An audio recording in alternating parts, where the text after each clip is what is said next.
Lines media Tamil உறவுகளுக்கு வணக்கம். இன்றைய அரசியல் களம் நிகழ்ச்சிக்கு தங்களை அன்போடு வரவேற்கும். நான் வணக்கம். வணக்கம். ராமாயணம் ட்ரெய்லர் ரிலீஸ் ஆயிடுச்சு, நீங்கள் பார்த்தீங்களா? எப்படி இருந்துச்சு? ஆமாம், ட்ரெய்லர் வந்து ராமாயணம்ங்கிறதே வந்து ஒரு பெரிய அரசியல் தான். இந்தியா முழுக்கவே வந்து ராமாயணம் அப்படிங்கிறதும் இந்தியாவுடைய அரசியலையும் பிரிக்க முடியாது. அதில் இந்த ட்ரெய்லர் பார்த்தேன். ஒரு மாதிரி ஒவ்வொரு காலகட்டத்துக்கும் ராமாயணத்தை வச்சு தொடர்கள் வந்துக்கிட்டே இருக்கும். எல்லாருக்குமே அந்த கதை தெரியும். என்ன கதை என்ன இதுங்க எல்லாத்துக்குமே தெரியும். ஆனால் ஒவ்வொரு தலைமுறைக்கும் அதை கொடுக்குறாங்களோ, தலைமுறைக்கும் அதை கடத்திக்கிட்டே வராங்க. அது ஏன்னா அதுக்கு பின்னாடி ஒரு அரசியல் இருக்குது அப்படிங்கிறாங்க. இந்த ட்ரெய்லர் வந்து ஒரு நல்ல ஒரு பிரம்மாண்டம். நான் நீங்கள் சொன்னதுனால இப்போ நான் கேட்குறேன். அப்போ நான் எனக்கு என்ன தோணுச்சுன்னா, ராமாயணம் வந்திருக்கு அப்படின்னு சொன்னாங்க. 90ல் இருந்ததுனால 90ல் ஒரு ராமாயணம் இருந்தது. இப்போ அப்போ போடுற மாதிரி இப்போ போடலாமே. இப்போ எதுக்கு அப்பப்போ புதுசாக கொடுத்துனே இருக்கிறாங்க? இப்போ இருக்கிற பசங்க ரொம்ப இதுவாக பார்க்குறானுங்க. எதுக்குன்னு பார்க்குறான். இப்போ நீங்கள் சொல்லவதான் எனக்கும் அது உண்மையாகவே புரியுது. நம்ம வந்து 90கள் காலத்து ஆள்களுக்கு வந்து பார்த்தீங்கன்னா அப்போ தொலைக்காட்சி வீட்டில் இருக்கிறது பெருசு. யாராவது ஒருத்தங்க வீட்டில் இருக்கும். அந்த வீட்டில் இருக்க எல்லாரும் கும்பலாக போய் ஜன்னல் வழியெல்லாம் எட்டி பார்ப்பாங்க. சின்ன பிள்ளைங்க முன் வரிசையில் உட்காந்துருப்பாங்க. அதுக்கு பைசா 4 அணா 1 ரூபா அப்படின்னு கட்டணம் கொடுத்து பார்ப்பாங்க. சிலர்லாம் வீட்டில் தான் வண்ணம் இருக்கும். பெருவாரியாக கருப்பு இல்லை தான். அதை பார்க்குறது மொத்தம் அந்த சண்டே 10 மணியே நம்ம போடுவோம்னு நினைக்கிறேன். மொத்த ஊர் ஜனமும் அதாவது சாலையே வெறிச்சோடி போயிடும். அப்படி ஒரு காலம். இப்போ அந்த ராமாயணம் இப்போ ட்ரெயிலர் பார்த்தோன்னா அந்த நினைவு வருது. அந்த காலகட்டத்தில் வந்து மொத்த பேரும் ஆளாளுக்கு எந்த வீட்டில் டிவி இருக்கோ அந்த வீட்டில் போய் பழகி உட்காந்துட்டு இடத்த பிடிச்சிட்டு உட்காந்து சாப்பாடு அது ஒரு பெரிய காலகட்டம். அதாவது சில விஷயங்கள் அப்படி பல்லாண்டுகளுக்கு உள்ளாத வந்து நினச்சி பார்த்து சிலாகிப்பாங்களே. அது மாதிரி இந்த ராமாயணம் தொடர் வந்து ஒளிபரப்பான காலம் வந்து அவ்வளோ சிறப்பு வாய்ந்த காலம். அப்போ தான் இந்த தொலைக்காட்சி இந்த நவீன கருவிகள்லாம் வந்து பரவலாகிற காலம் இல்லை. அப்போ இந்த காலத்திலே வந்து இந்த ராமாயணம் வந்து ரொம்ப ரசிக்கும்படியாக அந்த காட்சிகள், பறக்கிற காட்சி, அந்த ஜடாயு, அனுமர் பறந்து போகிறதுல ஆரம்பித்து எல்லாத்தையுமே அன்றைக்கு இந்த பெரிய அனிமேஷன் கிராஃபிக்ஸ்லாம் இல்லை. அதில் என்ன செய்ய முடியுமோ அதை அழகாக செஞ்சு இது பண்ணி நம்மளை ரொம்ப ரசிக்க வச்சுருப்பாங்க. அப்போ அதே மாதிரி அதில் வந்து அந்த முகங்கள் தேர்வு பண்ண முகங்கள் எல்லாமே அப்படியே நமக்கு வந்து ராமனும் தெய்வங்கள் மாதிரியே அப்படி இருப்பாங்க. அதில் அந்த ராமன் கேரக்டர் முகம், அந்த சிலைகள் இன்னைக்கு வரைக்கும் நம்ம வைக்கிற சிலைகள் முகங்கள் எல்லாமே அந்த வடிவத்தில் தான் இருக்கும். அது மாதிரி அந்த சீதாவை நடிச்சிருக்க அம்மா அப்படியே பார்த்தாலே அப்படி ஒரு கண்ணியமான ஒரு தோற்றமா இருக்கும். அப்படி ஒரு தோற்றம் இருக்கும்ல. அப்போ பார்த்தீங்கன்னா இது ஒரு காலம். அதுக்கப்புறமும் இதே ராமாயணம் எடுக்குது. அதே கதை. இந்த ராமாயணம் வந்து இந்தியா முழுக்க கிட்டத்தட்ட 400 வகையான ராமாயண கதைகள் இருக்கு. ஒரே கதை தான். நீங்கள் வந்து ஒரு பக்கம் போனீங்கன்னா வந்து ராவணனுடைய மகள் சீதான்னு ஒரு கதை வரும். இப்படி வெவ்வேறு பகுதியிலேருந்து அந்த கதைகள் இதாகும். அவனுடைய மகளை தான் வந்து அவர் வந்து கூட இருக்க முடியாது, ஏதோ ஒரு தோஷம் அப்படிங்கிற இதன் அடிப்படையில் அதை வந்து வளர்க்குறதுக்காக அதை கொண்டு போய் கொடுப்பாங்க. அது அவர்கிட்ட போய் சேரும். அப்படி இப்படின்னு நிறைய வகையான கதைகள் இருக்கும். ஒரு கதையில் ராமன் குற்றவாளியாக மாறுவார். இப்படின்னு வெரைட்டியான ஒரு 400 வகையான கதைகள் இருக்குங்கிறாங்க. அப்போ இந்த ராமாயணம் அப்படிங்கிறது ஒரு பெரிய அரசியல் சார்ந்ததாக இருக்குது. அது வடக்க இங்கே உள்ள தமிழர்களுக்கு இடையிலான போர், ராவணன் தமிழன், அப்போ இங்கே இலங்கை சார்ந்த அரசியல், தமிழர்களுடைய பிரதிநிதியாக இருக்கிறார். அப்புறம் ராமன் வந்து அவன் சிவபக்தன், அவன் பிராமணன் அப்படின்னு சொல்லுவாங்க. அடிப்படையில் இவங்க பிராமணன்னா இப்போ இருக்கிற பிராமணன் நினச்சிக்கிடுவாங்க.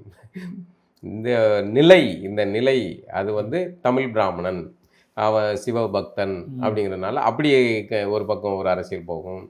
ராமன் வந்து சத்திரியன் அப்படின்னு ஒரு பக்கம் அரசியல் போகும். எப்படி பார்த்தாலுமே இதுக்கு பின்னாடி அது எழுதப்பட்ட கதை எழுதியவருக்கு ஒரு நோக்கம் இருக்கலாம்.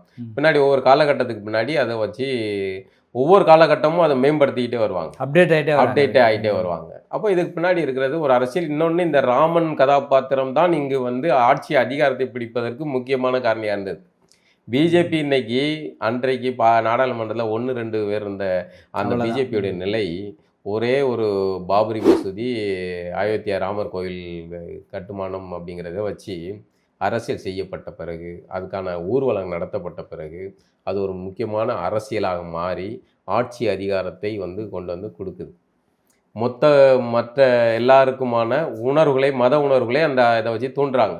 அப்போ அதை இலக்கை கரெக்டாக போய் பிடிச்சி அதிகாரத்தை பிடிக்கிறாங்க. அப்போ இந்த ராமாயணம்ங்கிறது வெறும் இதிகாச கதைகளாக மட்டும் இல்லை, அதுக்கு முன்னாடி அரசியல் வந்தது. அப்போ எல்லாத்துக்கு முன்னாடி அரசியல் இருக்குது. அதனால் ராமாயணம் வந்து அதை வந்து தொடர்ச்சியாக அப்டேட் பண்ணிக்கிட்டே இருக்காங்க. ஏன் தான் தெரிஞ்சு போச்சே. இப்போ பொன்னியின் செல்வன் பொன்னியின் செல்வன் படத்தை எடுத்தாங்க, அடுத்த படம் எடுப்பாங்களா பொன்னியின் செல்வன்? எடுக்க இல்ல, மாட்டாங்க, அல்ல. முடியாது. இன்னொன்று பொன்னியின் செல்வன் படம் எடுத்துக்கிறதுக்கு முன்னாடி வரைக்கும் பொன்னியின் செல்வன் புத்தகம் வித்துக்கிட்டு இருந்துச்சு. ஆமா. இப்போ புத்தக விற்பனை முடிஞ்சு போச்சு. இப்ப படம் படத்துக்கு படம் வந்தாங்க. பார்த்தாச்சு, அதான் படத்தை பார்த்தாச்சுல, முடிஞ்சு போச்சு, அப்படி ஆயிரும்ல. ஆனால் இந்த ராமாயணம் மட்டும் நம்ம ஏற்கனவே எடுத்தாலும் சரி, ஒவ்வொரு காலகட்டத்துக்கும் அதை புதுசு புதுசாகவே அன்றைய காலகட்டத்துக்கு ஏற்ற நவீன வசதிகள் எல்லாம் பயன்படுத்தி எடுத்துக்கிட்டு இருப்பாங்க. இப்படி வந்து 90ல் வந்த ராமாயணம் டிடியில் ஒளிபரப்பானது, அதன் பிறகு விஜய் டிவி காலத்து ராமாயணம் அப்படின்னு வந்து இப்போ வந்து இவங்கெல்லாம் நடிச்சிருக்கிற ராமாயணம் வரப்போகுது. இதுக்கு முன்னாடி வந்து அந்த காலகட்டத்துக்கு மக்களை வந்து தொடர்ச்சியாக இந்த கதாபாத்திரங்கள் நிலைப்பாடோட நீங்க இருக்கணும். இதனோடவே இருக்கணும், இதுக்குள்ள ஒரு அரசியல் இருக்கு, இது அதிகாரத்தை பிடிக்கக்கூடிய அரசியலாக இருக்கு, அதனால இதுக்குள்ளே இருங்க அப்படிங்கிறதுக்காகத்தான் இவ்வளோ பல்லாயிரம் கோடி போட்டு இந்த படங்கள் வந்து திரும்ப திரும்ப எடுக்கப்படுது. இந்த 90 காலகட்டத்தில் ராமாயணம் இருந்தது. அப்போ என்ன அப்படின்னா கிறித்துவ பள்ளிகளையே இந்த ராமாயணம் போடுவாங்க. நான் பார்த்துருக்கேன். எல்லாரும் பரவலாகவே எந்த மதங்களை சார்ந்தவர்களும் அவங்களுக்கு ராமாயண கதைகள் தெரியும், அவங்களுக்கு கிராமத்தில் தெரியும். அதே மாதிரி இது வந்து நாடக தலங்களில் இது வந்து ராமாயணங்கள் இருந்தது, ரொம்ப அதிகமாக இருந்தது. இன்னைக்கு கேட்டாலும் பெரியவர்கள்லாம் சொல்கிறாங்க. அப்படி இருந்த ராமாயணம் காலத்தின் அடிப்படையில் இன்னைக்கு வர வர இளைஞர்கள் மத்தியில் அதே வீரியத்தோடு இன்னைக்கு ராமாயணம் இருக்குதா? இன்னைக்கு இந்துக்கள் மட்டுமே அதை தெரிந்து கொள்ளக்கூடிய ஒரு கதைகளா இருக்குது அப்படி இல்லை. அதுதான் இப்போ நீங்க இந்த படத்தை பார்த்தீங்கன்னா அதுல இருக்கிற பிரம்மாண்டம், அந்த கிராபிக்ஸ், அனிமேஷன் இதெல்லாம் பார்க்கும்போது உங்களுக்கு யாரா இருந்தாலும் படம் பார்க்கணும்னு ஆர்வம் தோணுது. நமக்கு ராமாயண கதை தெரியும், டிடி காலத்துல இருந்து பார்த்துக்கிட்டு இருக்கோம், அதுக்கப்புறமும் படங்கள் பார்த்துட்டோம், தெரியும். ஆனாலும் இதுல என்ன பண்ணிருக்காங்க, எப்படி பண்ணிருக்காங்கன்னு பார்க்க போகும்ல. இதுதான் இது. அப்போ ஏன் திரும்ப திரும்ப எடுக்கிறாங்க அப்படிங்கிறத நீங்க புரிஞ்சுக்கிட்டீங்கன்னா அதை புரிஞ்சுக்கலாம். திரும்ப திரும்ப ஒரே கதையை ஒவ்வொரு காலகட்டத்துக்கும் ஒவ்வொரு தலைமுறைக்கு ஏற்ற மாதிரி ஏன் எடுத்துக்கிட்டே இருக்காங்க அப்படின்னு பார்த்தீங்கன்னா, இதுக்கு முன்னாடி இருக்க அரசியல், வடவர் தெற்க உள்ளவங்களுடைய அரசியல், இதுக்கு முன்னாடி அதை விட மகாபாரத அரசியல், இப்படி இந்த 2 இதிகாசங்களும் சுற்றி சுற்றி வந்துக்கிட்டே இருக்கு. அதில் ராமாயணம் மிக முக்கியமான அரசியலாக இருக்குது. இப்போ தமிழ்நாட்டை பொறுத்தவரை எடுத்துக்கிட்டிங்கன்னா, இங்கே ராவணன் வந்து தமிழன் அப்படிங்கிற இது வந்து இப்போ வந்து தமிழ் தேசிய அரசியலுடைய எழுச்சி காலம் அப்படிங்கிறனால அதான் இந்த ட்ரெய்லரே பார்த்துக்கிட்டிங்கன்னா ராவணனுக்கு கூடுதல் முக்கியத்துவம் கொடுக்குற மாதிரியான ஒரு ட்ரெய்லராக இருக்குது. ஒருவேளை நம்ம தமிழங்கிறனால நமக்கு அப்படி படுதான்னு தெரியல. அதோட சேர்த்து நிறைய மீம்ஸ் எல்லாம் இருந்துச்சு. ஒரு சூர்பனகை வழக்கமாக பழைய 90கள் சூர்பனகை கருப்பாக அரக்கி மாதிரி காட்டி அப்படி அதெல்லாம் வன்மமானது. அதெல்லாம் என்னன்னா நம்மளை கருப்பு நிறத்தவர்களை இழிவுபடுத்துறதுக்காக அவர்கள் வடக்க உள்ளவங்க செஞ்ச அரசியல். இதுல வந்து சூர்பனகை அழகான ஒரு பெண்ணா வந்து காட்டிருக்காங்க. இங்க வந்து தலைவன் தலைவி, அதாவது ஒரு வயது வந்தவர்கள் வந்து தங்களுக்கான வாழ்க்கை துணையை தாங்களே தேர்வு செய்துக்கிடக்கூடிய ஒரு தன்மை இருந்த இது இங்க உள்ள இது. அங்க வந்து அப்படி இருந்திருக்க இது இல்லை. அப்போ ஒரு பெண் வந்து ஒரு ஆணிடம் தன்னுடைய விருப்பத்தை சொல்கிறாள் அப்படிங்கிறது கதையாக சொல்லப்படுதுன்னா அது வந்து ஒரு ரொம்ப ஜனநாயகபூர்வமானது. எப்பா எனக்கு நான் உங்களோட சேர்ந்து வாழணும்னு ஆசைப்படுறேன் அப்படின்னு ஒரு பொண்ணு சொன்னால் அந்த பையன் என்ன சொல்லலாம்? இல்லைம்மா நான் எனக்கு கமிட்டடு, எனக்கு திருமணம் ஆயிடுச்சு, இல்லை எனக்கு வேற இன்னொரு திருமணம் விருப்பம் இல்லை அப்படின்னு சொல்லலாம். அப்போ அந்த இடத்துல ஒரு வகையான அந்த பெண்ணை இழிவுபடுத்துறது, அசிங்கப்படுத்துறது எல்லாம் நடந்திருக்கு. கடைசியில் மூக்கறுத்து விட்றாங்க. இந்த மாதிரி ராமன் டீஸ் பண்ணதாக இருக்கு, லட்சுமணன் டீஸ் பண்ணதா இருக்கு. அதுக்கு நடந்த இதெல்லாம் வந்து அந்த அம்மா கோபப்பட்டு போய் சீதை மீது பாய போறது, இதெல்லாம் கதைகள் தான். அதுல வந்து மூக்கறுக்கிறது, இதை நீங்க யோசிச்சு பாருங்க. ஒரு பெண் வந்து தன்னுடைய விருப்பத்தை சொல்றாங்கன்னா அந்த விருப்பம் நியாயமாக இருந்தால் ஏற்றுக்கலாம், இல்லைன்னா புறக்கணிக்கலாம் தான் நடக்கும். ஆனால் அதில் வந்து இந்த மூக்க இருக்கிறது அப்படிங்கிறதெல்லாம் பார்த்தீங்கன்னா ஒரு அநாகரிகத்தன்மையாக தான் மாறுது. அப்போ இதிலேருந்து பேஸாக போகுது அப்படி கதைகள். அப்போ இதுக்கு முன்னாடி இருக்கிற அரசியலை நீங்கள் புரிஞ்சுக்கிட்டது தான். அதில் என்ன சூர்பனகை கேரக்டர் என்னவா இருக்குது? இப்போ ராவணன் அப்படின்னா தென்பகுதி தமிழர்கள் அப்படிங்கிறதான் அதில் இருக்குது. இப்போ வடக்க தென்பகுதி அரசியல் தான் இது. இப்போ இந்த இது படம் வந்துச்சுன்னா இன்னும் வந்து அரசியல் வந்து கிளர்ந்துடும். நீங்கள் சொன்னதுனால கேட்குறேன், இந்த எனக்கு தெரிஞ்சதை சொல்கிறேன். இப்போ அதுலேயே வந்து ராமன் வந்து வட இந்தியாவை சேர்ந்த ரன்பீர் அவர் இருக்கார். இப்போ ராவணனா வந்து இங்கே கர்நாடகாவை சேர்ந்த யாஷ் அவரு அப்படி இருக்கார். ஒருவேளை நீங்க சொன்னதுனால இதை உண்மையாவே அவங்க இப்படி டார்கெட் பண்ணி வச்சிருக்கிறதுக்கு வாய்ப்பு இது இருக்குமா? டார்கெட் நீங்க சொல்றது இருக்கலாம். இது வந்து என்ன மாதிரின்னா வணிக சந்தைக்காக இருக்கலாம். வடக்க வந்து ஒரு ஆளு, தெற்க ஒரு ஆளு. இப்போ சீதாவுக்கு வந்து அது அந்த வந்து ஜென்ரலா எடுத்துக்கலாம். ஆனா ராமனும் ராவணனையும் இவங்க தேர்வு செய்யறதுக்கான கரெக்ட். ஏன் தெற்குள்ள ஒருத்தரை வந்து ராவணா போட்டிருக்கலாம்ல. அது ஒரு இருக்கலாம், அந்த கோணம் கூட இருக்கலாம். இப்போ அதுல வந்து இந்த சீதா முகம் 90கள் பார்த்து நம்ம சீதையை பார்த்து சீதாவர்கள் முகம் இந்த சாய் பல்லவி அந்த கேரக்டருக்கு செட் ஆகல அந்த அம்மா. அது வந்து பொருத்தமா வன்மத்துல இல்ல இதுல செல்ல நமக்கு ஏற்கனவே பார்த்த ஒரு வடிவத்துல வந்து இந்த அம்மா அதுக்கு பொருத்தமாக இல்லாத மாதிரி தோணுது. மொத்தமாக ட்ரெய்லர் வந்து நல்லா இருக்கு, ஒரு பார்க்குற ஆர்வத்தை உண்டு பண்ணுது. எல்லாரும் பார்க்கலாம்ல, இதை குழந்தைகள் இருந்து பெரிய ராமாயணம் இதெல்லாம் வந்து எல்லாருமே பார்க்கக்கூடிய ஒரு இதுதான். அது இன்னொன்று சொல்ல போனால் இந்தியாவில் உள்ள இதிகாச கதைகள், இந்த புராண கதைகள்லாம் இருக்குல்ல, ஹாலிவுட் படங்கள்லாம் மிஞ்சின கதைகள் இங்கே இருக்கு. ஆனால் என்னென்னா அதை வந்து எடுக்க தெரியாமல் சொதப்பி எடுத்து அதை வந்து ஒரு காமெடி பீஸாக மாற்றி விட்டுருவாங்க. நிறைய கதைகள் ஒரு சாதாரண விக்ரமாதித்தன் கதைகள் இருக்குல்ல, அந்த ஒவ்வொரு படிக்கட்டுக்குமான அந்த பதுமைகள் சொல்கிற கதைகள் ஆரம்பித்து நீங்கள் பார்த்தீங்கன்னா அதையே தனித்தனியாக எடுத்தாலே அவ்வளோ சூப்பரான அதே அத்தனை பாட்டு அவ்வளோ இருக்கும்.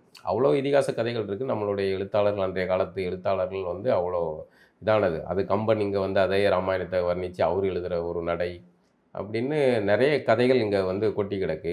இன்னொன்று, இந்த கதைகளுக்கு பின்னாடி காமிக்ஸ் வடிவில் குழந்தைகளுக்கு ஒரு அரசியலை கடத்துவதுக்கு முன்னாடி இருக்கிறது இதுதான். குழந்தை ஏன் வந்து நீ சொன்னல, ஒவ்வொரு காலகட்டத்துக்கும் ஒவ்வொரு தலைமுறைக்கும் ஏன் திரும்ப திரும்ப இதை எடுக்கிறாங்க அப்படின்னா, திரும்ப திரும்ப இதை வந்து ஒவ்வொரு தலைமுறைக்கும் பதிவு செய்வது. குழந்தைகளுக்கு நீங்கள் ஒரு புத்தக வடிவில் கொடுக்கறத விட காமிக்ஸ் வடிவில் அதை கொடுக்கும்போது எளிதாக போய் சேர்ந்துடும். அப்போ இந்த குழந்தைகள்கிட்ட இந்த அரசியலை மறைமுகமாக கொண்டு போய் சேர்க்கறது, பதிவு வைக்கிறது. ராமன் யார் அப்படின்னா, ராமன் நமக்கானவன் அப்படிங்கிற இது வந்துடும். அப்போ தான் நான் ராவனை வச்சு அரசியல் பண்ண முடியும். இப்போ தமிழ்நாட்டில் ராமனை வச்சு அரசியல் பண்ண முடியாது. அதுக்கு தான் முருகனை பிடிச்சிட்டாங்க. சரியா? இப்போ வடக்கிருந்து அங்கே பண்ண மாதிரியே ராமாயண அரசியலை இங்கே கொண்டு வந்து பேசி பார்த்தாங்க. பிஜேபிக்கு எடுபடலை. ரத யாத்திரைலாம் எல்லாம் ஒன்றும் வேலைக்கு ஆகலை. இங்கே வந்து தமிழ்நாட்டில் உள்ளவங்கெல்லாம் வந்து அவன் வந்து ஒரு பக்கம் கோயிலுக்கும் போகிறான், இன்னொரு பக்கம் இந்த அரசியலும் பேசுகிறான், ஒன்றும் புரியலையே அப்படின்னு குழம்பி தான் இருக்காங்க. அதில் இங்கே வந்து சீமான் வந்து அந்த வேலெல்லாம் தூக்கி அந்த அரசியல் பண்ண பிறகு இங்கே முருகனுக்கு தான் வந்து டிமாண்ட் இருக்குது அப்படிங்கிறத வந்து பாஜக கண்டுபிடிச்சிச்சு. அதனால் இங்கே இப்போ வந்து பிஸியாக இருக்கிறது முருகன் தான். அதனால் எல்லாரும் முருகன் முன்னாடி சுற்றிக்கிட்டு இருக்காங்க. தமிழ்நாட்டில் வந்து ராமர் அரசியல் எடுபடாது. ஆனாலும் இவர்கள் வந்து தொடர்ச்சியாக இந்த ராமாயணத்தை வந்து பதிவு பண்ணுவது அல்லது மகாபாரதத்தை பதிவு பண்ணுவது என்பது ஒரு நீண்ட கால அரசியல். அதை தொடர்ச்சியாக அதை கடத்திக்கிட்டே இருக்கணும், அடுத்த தலைமுறைக்கு பதிவு பண்ணணுங்கிறது தான் இதுக்கு முன்னாடி இருக்கிற இது. ஓகேண்ணா, மீண்டும் நிகழ்வு சந்திப்போம்ண்ணா. நன்றி.